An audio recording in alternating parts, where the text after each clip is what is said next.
The blanket stitch is a beautiful and functional stitch that's used to reinforce the edges of blankets, felt toys and other fabric items.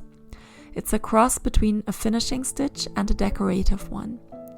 If you've ever admired the edging on a handmade woolen blanket or a soft toy, there's a good chance it was finished with blanket stitch.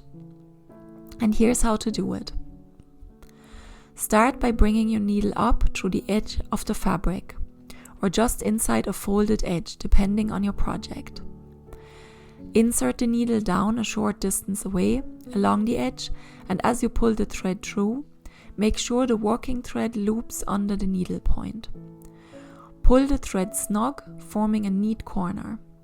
Continue this pattern. Insert the needle along the edge, catch the working thread under the needle and pull through to create a right angle corner with each stitch.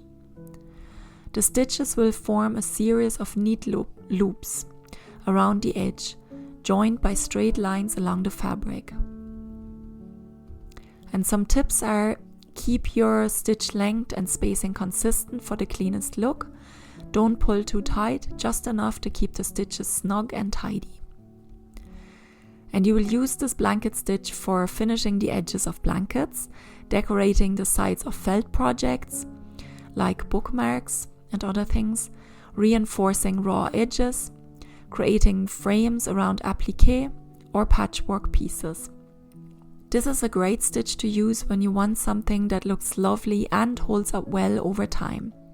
And it's also very relaxing once you get the hang of the rhythm.